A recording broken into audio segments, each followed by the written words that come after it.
Kaya't pakiusap, tanggapin mo na ang bagay na ito habang may oras pa.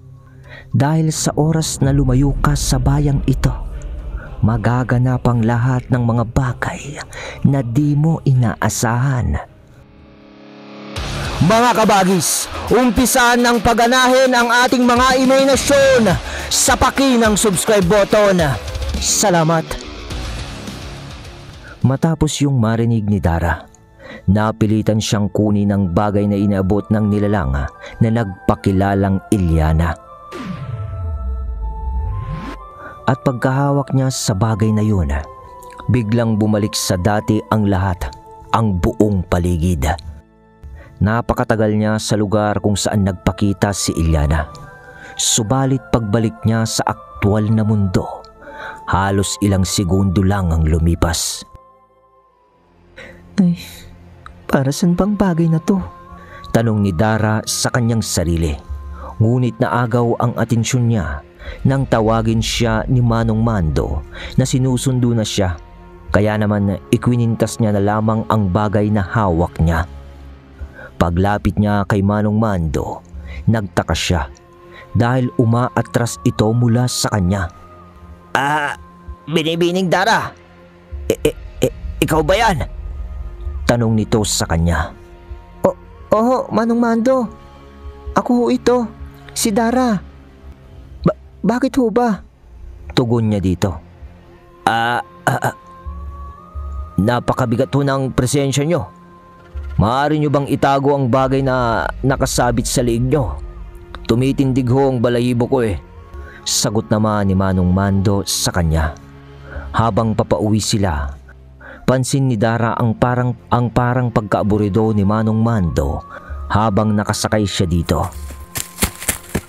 Ayos lang lagi ang tugon sa kanya nito kapag tinatanong niya ito kung ayos lang siya. Kaya napatingin siya sa kanyang kwintas na suot. Mabilis niya itong hinubad at inilagay sa kanyang tagiliran. Isinuksok niya ito sa kanyang bewang. Pagka-uwi niya ay agad niyang kinumusta si Raymond. Ngunit nakita niya na itong nakikipagkwentuhan sa kanyang ama at mukhang nasa maayos na itong kalagayan. Paglapit niya sa mga ito.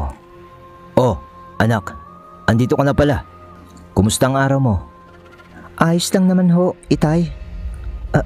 Mano ho? RM, kumusta ka na? Okay ka na ba? Oo Dara. Ayos na ako. Malakas pa sa kalabaw. Salamat nga pala sa ninong Jacob mo. Siyang nanggamot sa akin eh. Anak, Dara, ramdam ko at kita ko ang malalim na pagtingin nyo sa bawat isa. Tsaka, nasa tamang tao ka anak. Sa aming pag-uusap ni Raymond, ramdam ko ang sinseridad ng kanyang mga sinasabi. Mahal ka niya, kaya para sa kapakanan nyong dalawa, tinatanggap ko na si Raymond na mapabilang sa ating pamilya. Tsaka, wala naman akong karapatang tumutol sa inyo eh. Sa tingin ko naman, magiging maayos ang magiging pagsasama nyo kung bubuo kayo ng pamilya ha. Gaya ng pagsasama namin ng mama mo, Dara. Nakangiting wika ni Zed. Ha? Itay? Ano bang sinasabi mo, Itay? Nahihiyang tinig ni Dara na medyo namumula ang mga pisngi sa mga direktang pahayag ng kanyang ama. Nang mga sandali naman na yon, ay tumayo si Raymond tapos ay lumapit kay Dara.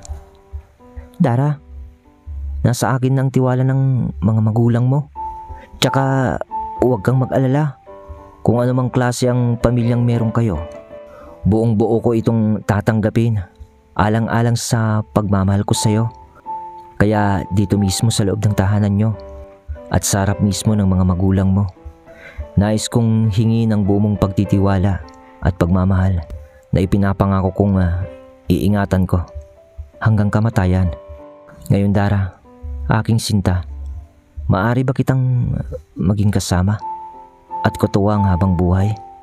Wika ni Raymond habang nakaluhod sa harapan ni Dara at hawak ang kanyang mga kamay. Bago naman nun sumagot si Dara, tumingin muna ito sa kanyang mga magulang At nang tumango ang mga ito sa kanya, masaya niyang sinagot ng matamis na oo si Raymond.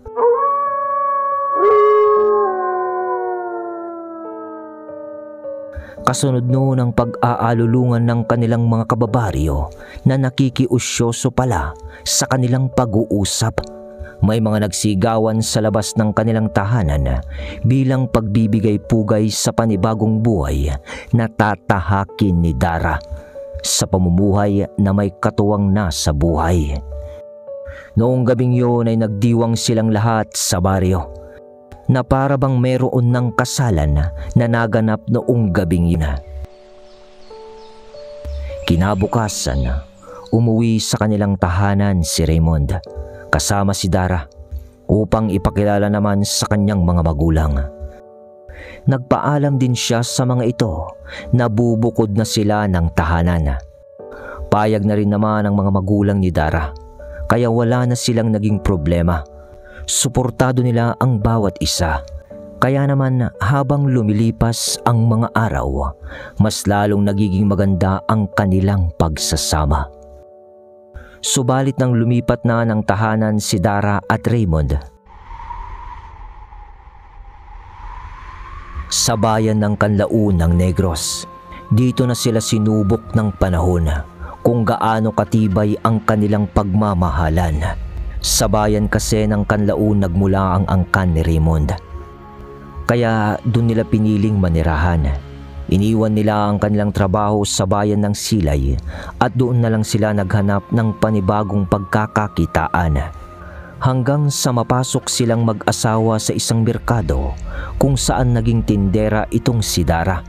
At si Raymond naman ay naging katulong ng isang matador kung saan siya ang nagdidiskarga ng mga karneng ibinabagsak sa kanilang pwesto. Noong una ay maayos naman ang lahat. Ngunit nang mag-iisang buwan na sila sa trabaho, isang grupo ng mga panauhin ang nakita ni Dara at sa akto ng pag-uusap nila, nagtatalo ang mga ito. Kaya naman lumapit na siya dito. Pansamantala siya nung nagpaalam sa kanyang amo. Mahal? May problema ba? Sino sila? Mahal? Wala. May tinatanong lang. Mahal? Sino siya, Raymond? Ha?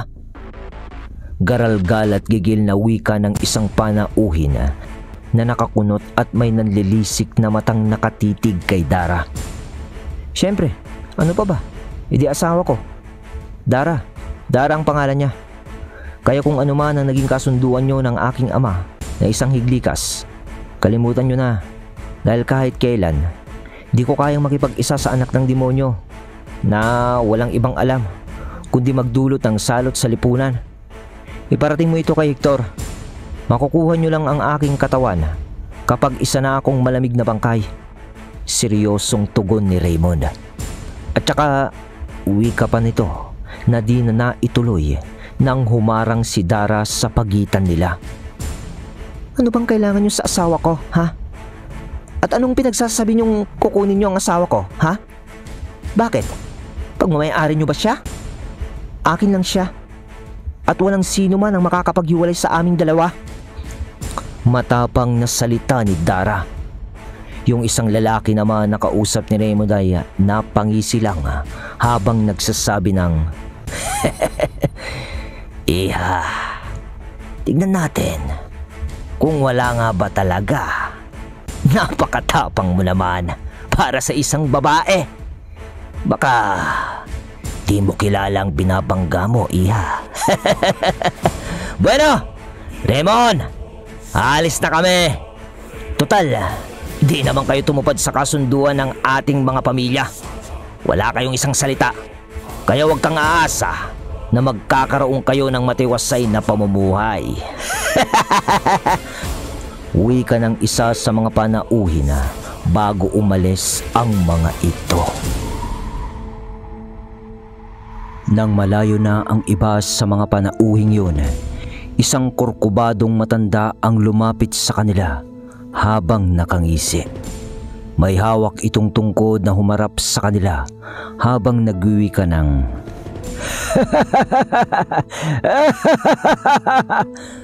Malabaliw nitong pagtawa. Nagkusa ka na lang sana, Raymond. Ngayon, sapilitan ka nilang dadakpen para sapilitang makipag-isa sa aming Reyna Orduha. Sayang, RM. Sayang ang babaeng ito. Idinamay mo pa. Mamamatay lamang siya dito. Uwi ka ng matanda na may nakakalokong ngisi at tingin kay Dara. Subalit sa mga sinabing yun ng matanda, di nagpatinag itong si Dara dahil anak siya ng isang gabunan. Hindi nila alam yun.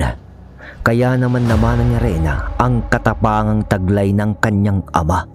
Tinitigan ni Dara ng diretsyo ang matanda sa mga mata nito habang nagsasabi ng, Walang kahit ang sino mong nilalang ang makakahadlang sa aming dalawa.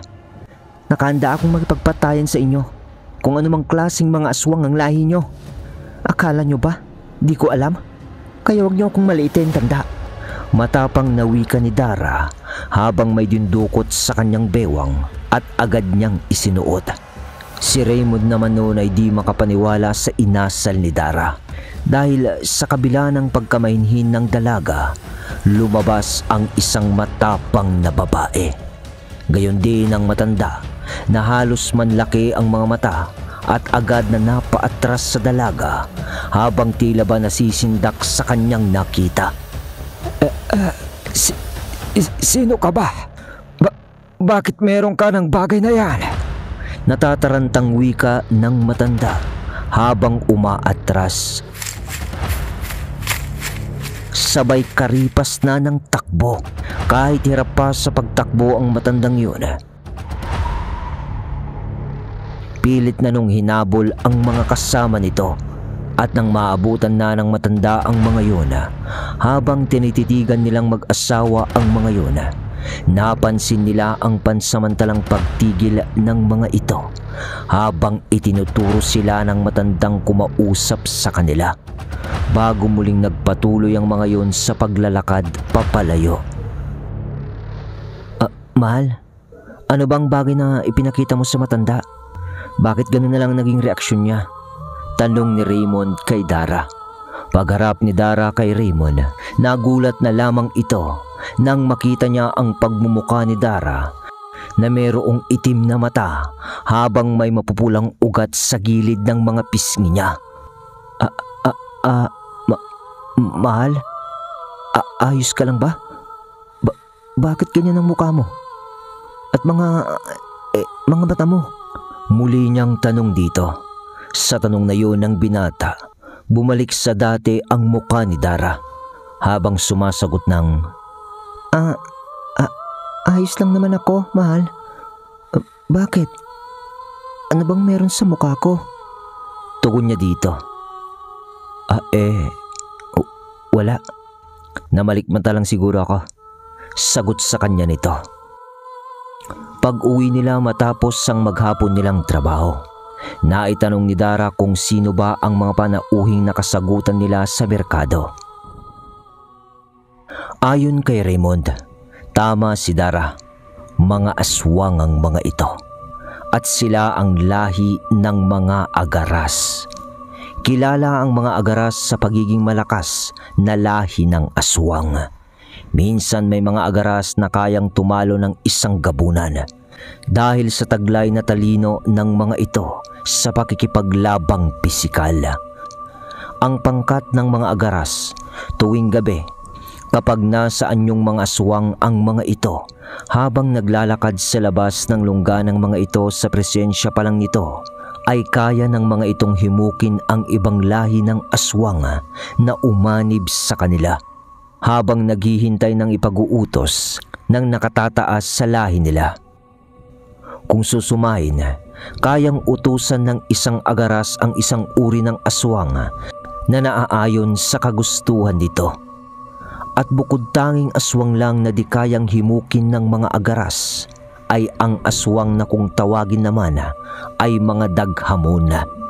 Dagdag pa ni Raymond na ang mga agaras ay may mahabang dalawang sungay na may hahalin tulad sa tuod ng isang punong kahoy kapag ang mga ito ay nasa kaanyuan ng pagiging aswang.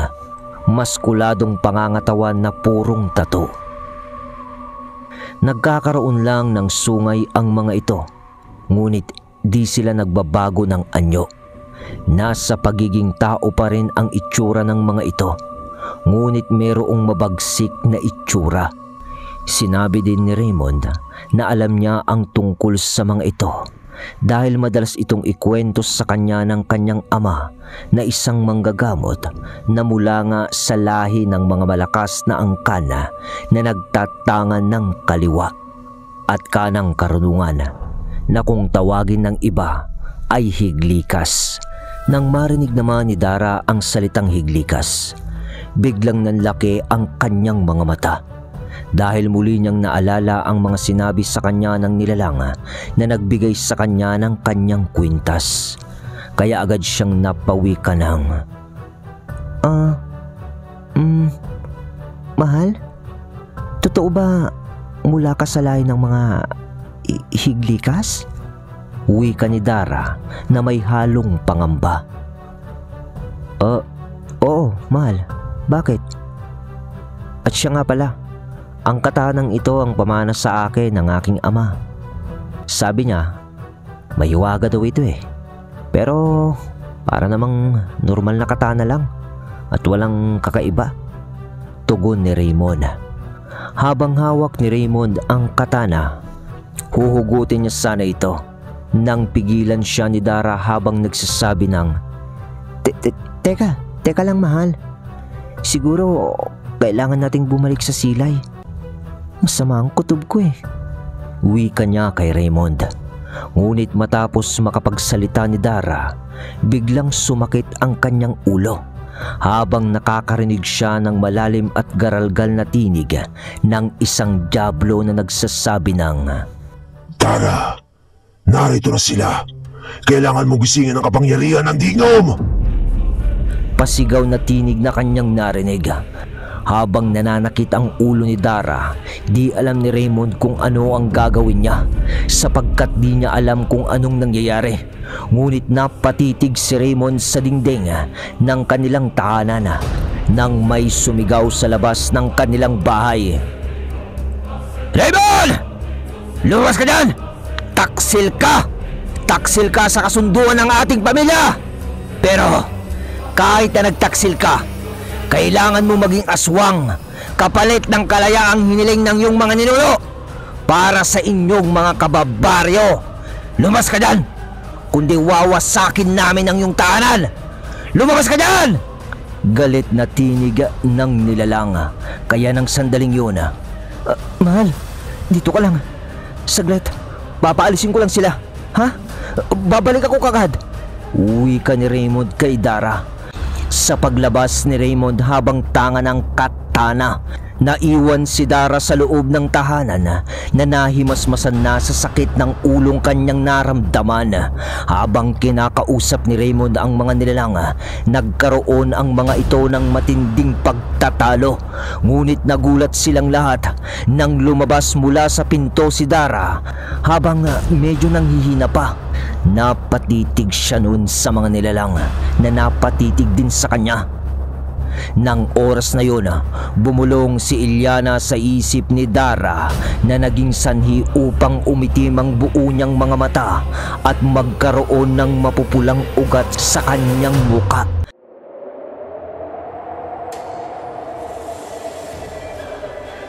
Nagulat na lamang nun si Raymond nang biglang mabunot ang talim ng katana at nakita niya na lamang si Dara na nasa harapan na ng mga nilalang habang nakatutok sa mga ito ang talim ng katana habang nagsasabi ng Umalis na kayo dito at huwag niyo kaming guluhin dahil kung magpupumilit kayo sa mga hangarin niyo, sinisigurado kong bukas di nyo na masisilayan ang mundo.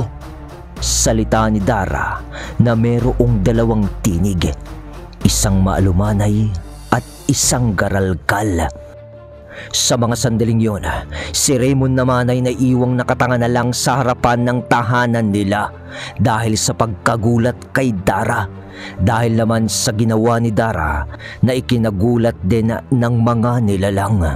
Napaatras ang mga ito sa kanya habang nagwiwi ka ng, Raymond! Nag-asawa ka na rin lang ng isang nilalang na galing sa kasamaan. Bakit hindi pa si Reyna Ordua? Baka naman nakakalimutan mo ang kakayahan niya. Mga kasama, palibutan nyo na ang babaeng yan at patayin! Nakakahanga ka naman, Iha. Alam mo bang walang kahit na sino o lahi ng aswang ang nakakatalo sa amin? Kaya kung may nabubuhay pa sa iyong angkan, tawagin mo ng lahat. Isang anak ng gabunan na walang tangang birtud. Baka nabibigla ka, Iha. Di bale, patayin siya, mga kasama! Uwi ka ng isang nilalang kasunod ng pagpapalitan nyo ng mga ito. Agaras ha? Ngayon ko lang nakita ang mga kagaya nyo. Pero kung nais nyo ng digmaan, malugod ko itong ibibigay sa inyo, mga hangal. Uwi ka ng dobling tinig ni Dara. Nang makapagpalitan nyo ang mga nilalang, agad ang mga ito na sinugod si Dara. Subalit natigilan ang mga ito nang biglang magliyabang talim ng katanang hawak ni Dara, kasunod ng paglabas doon ng isang nagliliyab na kaluluwa ng isang santelmo. Pagkalabas ng nilalang na yun sa katana, agad nitong hinawakan ang isang aswang na mabilisang nagliyab ang katawan.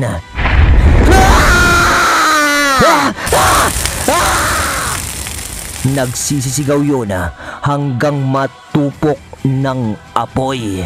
Anong klase kang nilalang babae ka? At bakit may kasangga kang engkantado ng mga apoy? Uwi ka ng isang nilalang. Aba malay ko. Maiksing sagot ni Dara na medyo nagulat din sa pangyayari.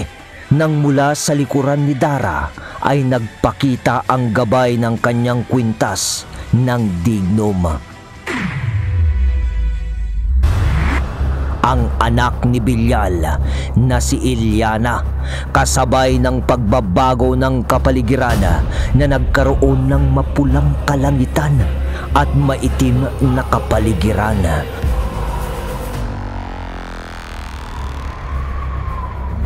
Alright mga kabagis, yun ang tindi noon! So bale, nasa intro pa lang tayo ng kwento ni Dara. Ang tindi noon, katana. Sa bangkilan na lang tayo mag-shoutout pala, mga kabagis ko. Salamat sa suportang tunay.